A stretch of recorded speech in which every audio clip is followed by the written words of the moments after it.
That's common sense. But they call it the other white meat. And I know farmers are so upset with those who know their Hebrew.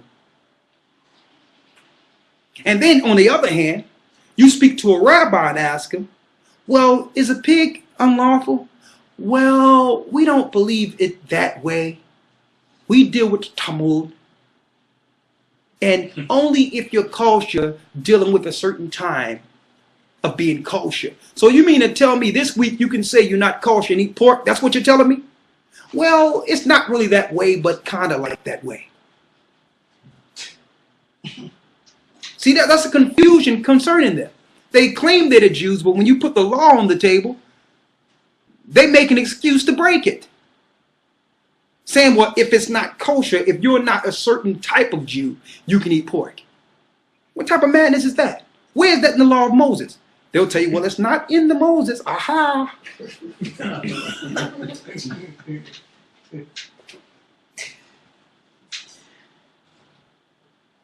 See? So they get upset that when we learn it, we trying to be starched, trying to follow it, like, okay, the Lord says, Leviticus 11, no pork. Okay, no pork. They'd be like, well, look at that vision that was given Cornelius. It was all these beasts that was given Peter when he had to meet Cornelius. All these beasts unclean. And the Most High said, God said, don't call anything common or unclean. But what the preachers don't tell you is that Peter was asleep. And when he woke up, he did not eat pork. The Most High was preparing him to deal with an unclean nation, a people whom God's people haven't sat down with before that time. He was preparing Peter to deal with the Gentile, not eat pork. See? Finish reading. So they tell you the Apocrypha, they get upset that we upbraided them concerning the law, that the way that they operate, we say is filthy. Read. He abstaineth from our ways as from filthiness. Go ahead. He pronounceth the end of the just to be blessed. And he pronounces the end of the just to be blessed. So they don't like the fact that we tell you at the end of the day, the poor and the people that are being rejected will receive this earth, that the meek will inherit the earth. They don't want to hear that because why? They're in their kingdom now.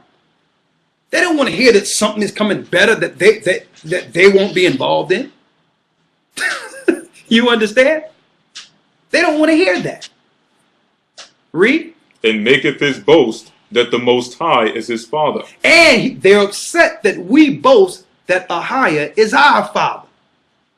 That the Most High gave us the law. They get upset with that. See that? They are so upset that we say that, hold up, there's no many gods. There's only one God. The God of Abraham, Isaac, and Jacob, Ahiah, Ahiah, who gave the law to Moses.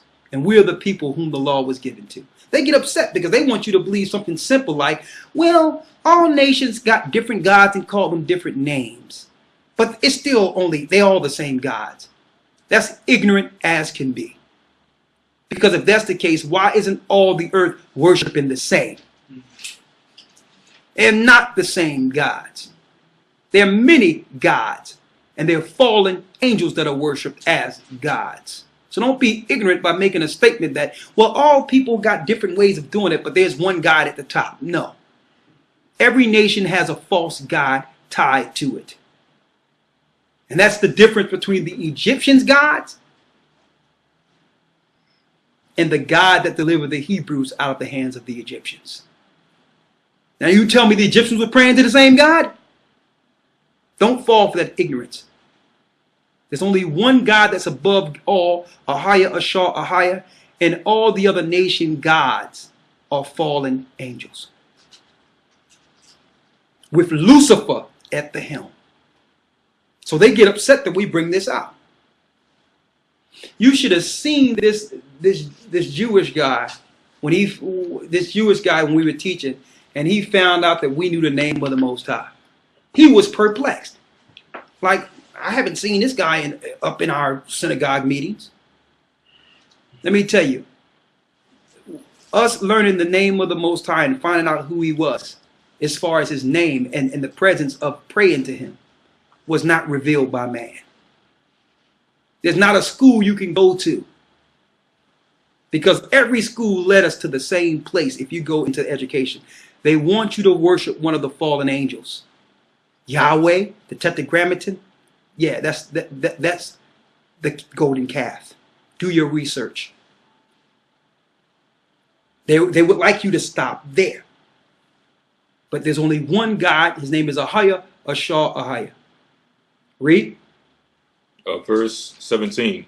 Let us see if his words be true. Let us see if his words be true. And let us prove what shall happen in the end of him. Let's prove what will happen at the end of him. So they're saying, okay, if y'all the chosen people, let's see if y'all going to be able to stop our plan against you.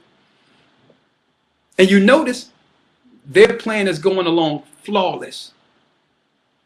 That will actually lead to the destruction of millions of people whom they call minorities, whom we know are the children of Israel. So when I see this thing with Alexis go down at the so-called naval yard in D.C., I see a bigger picture. I don't see the narrative they're putting out there. I'm seeing the fact that they're actually showing all their law enforcement the new face of terrorism. See?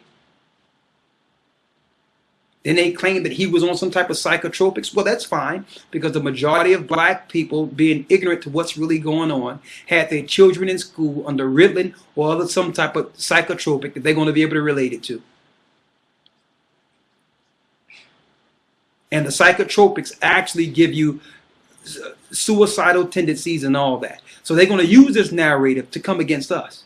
That's what it's about. It have nothing to do with what happened at the naval yard. Now our people cannot stand up and revolt when we see our people being dragged out of the house as some quote-unquote so-called terrorists. Because they have switched the narrative. They have now changed the face of terrorism, and it's you. That's why it says in Wisdom of Solomon, well, let's see what's going to happen to them. Read. Verse 18. For if the just man be the son of God. Because if he be the son of God, he will help him. He will help him. If that God is the true God, after what we do to them, let's see if their God is going to help them, to show they're planning a plot against us. So you can't say it doesn't matter if there's a conspiracy to destroy a certain people. And only the ignorant will be destroyed in this. The majority of them is the ignorant who believe that everything is the same. No one is plotting anything. Everything is just fine. You don't realize your blood, what's in your blood, and through your bloodline that leads to kings and queens of the children of Israel, that you are a threat to the powers that be. You don't realize it's in your blood. So you're ignorantly thinking that no one is planning anything against you. When it tells you that at the very end of this, there's like, listen, we're coming after you. Okay? We don't care if you know who you are. We're going to destroy you anyway, because your children may wake up. You might be ignorant to it, but someone in your family, you might have a child that wake up one day and realize what's going on. See? Read. And deliver him from the hands of his enemies. Let's see if your God is going to deliver you from the hands of your enemies. Read. Let us examine him with despitefulness and torture. Let us examine him with despitefulness and torture. So it's no coincidence that after this so-called terrorism narrative, they made it where torture is legal to get information. It doesn't matter if they done made the situation up. Read. That we may know his meekness and prove his patience. Let's see if we can prove his patience, similar to how they killed that whole family in the book of Maccabees. Her sons, because her sons wouldn't eat pork, and fried their members in frying pans, strictly because this woman's sons didn't want to eat pork. So they're going to go, let me tell you, they're going to be torturing us and all that, especially if we know we're Israelites, to make us denounce our God. They did it before. Be like, oh, you want the mark of the beast now? You sure you don't want this? That's the time we're coming into. Read. Let us condemn him with a shameful death. Let us condemn him with a what? With a shameful death. It says, let us condemn him with a shameful death. So they planning on not only having us go out, but have it be shame where others don't follow the knowledge of the truth. See? Read. For by his own saying he shall be respected. By his own saying he shall be respected. Read. Such things did they imagine and were deceived. So many things. These are the things that the wicked imagined and was deceived.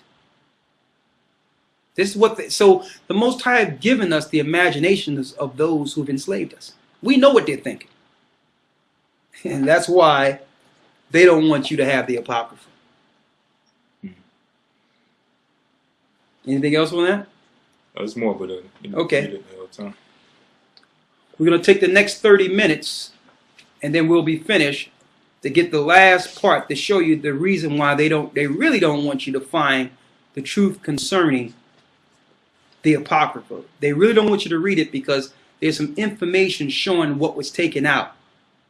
That's highly important, and it's what happens after the spirit leaves the body, and I'll give you that in a couple of moments.